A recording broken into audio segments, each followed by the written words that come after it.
Delhi NCR में हवा की जहरीली होती परतों ने एक बार फिर शहर को उस मोड़ पर ला खड़ा कर दिया है जहां ये सवाल बेहद कड़वाहट के साथ उठने लगा है, क्या दिल्ली अब भी रहने लायक शहर रह गई है। राजधानी में एक्यूआई लगातार खतरनाक स्तरों को पार कर चुका है। कई इलाकों में यह 500 से ऊपर पहुंच गया, जबकि सुबह का आधिकारिक एक्यूआई 551 होने से दिल्ली एक विशाल गैस चैम्बर जैसी प्रतीत होती है।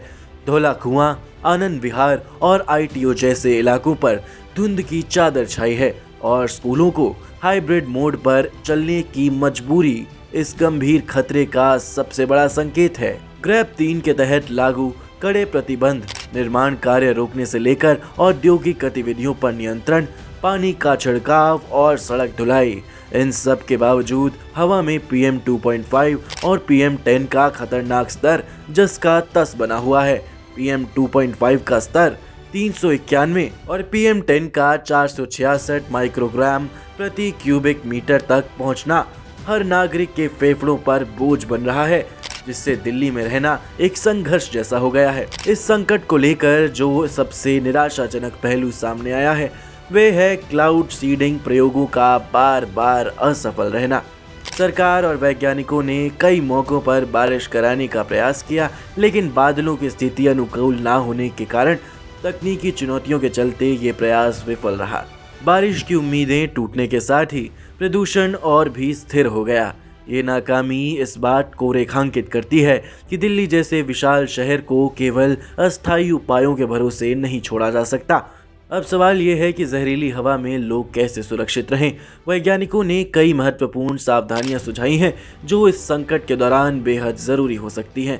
N95 या N99 मास्क का अनिवार्य उपयोग, खासकर बाहर लंबे समय तक रहना हो तो इसका प्रयोग जरूर करें। AQI की लगातार मॉनिटरिंग करें ताकि लोग यह तय कर सकें कि कब बाहर निकलना है और कब नहीं।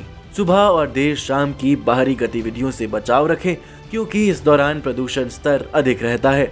घर के अंदर एयर प्योरीफायर या हेपा फिल्टर का इस्तेमाल करें जो घर की हवा को उपेक्षाकृत स्वच्छ बनाए रखता है। दरवाजे खिड़कियां बंद रखें ताकि बाहरी प्रदूषित हवा कम से कम अंदर आए। अधिक पानी पीना और विटामिन सी, ओमेगा 3 और एंटीऑक्सीडेंट से भरपूर आहार लेना, जिससे शरीर की प्रतिरक्षा बेहतर बनी रहे। संवेदनशील समूहों जैसे बच्चे, बुजुर्ग, गर्भवती महिलाएं और दमा या हृदय रोगियों का बाहर निकलना न्यूनतम रखा जाए। वाहन उपयोग कम करना, कारपूल, मेट्रो या पब्लिक ट्रांसपोर्ट अपनाना ताकि प्रदूषण नियंत्रण में व्यक्तिगत भूमिका निभाई जा सके। फिर भी इन सारी सावधानियों के बावजूद सच्चाई यही है कि व्यक्तिगत उपाय सिर्फ अस्थायी राहत दे सकते हैं, समाधान नहीं। जब हर साल प्रदूषण का ग्राफ उसी रफ्तार से ऊपर बढ़ता है, जब सरकारी कदम सीमित प्रभाव छोड़ते हैं और वैज्ञानिक प्रयोग भी नतीजा नहीं देते, तो ये सवाल और जोर से उभरता है, क्या दिल्ली ने अपने नागरिकों के लिए साफ हवा देने की जिम्मेदारी खो दी है? अगर समय रहते कड़े, दीर्घकालीन और साहसी कदम नहीं उठाए गए, चाहे वह वाहन का नियंत्रण हो, निर्माण प्रदूषण की सख्त निगरानी हो या राज्यों के बीच पराली के मुद्दे पर ठोस समन्वय, तो दिल्ली सिर्फ एक महानगर नहीं बल्कि संघर्ष और प्रदूषण से घिरी एक चेतावनी बनकर रह जाएगी। यह सिर्फ हवा की लड़ाई नहीं बल्कि शहर के भविष्य की लड़ाई है, और यह लड़ाई अभी भी पूरी ताकत से लड़ी जानी बाकी है। Bureau report, PPM times.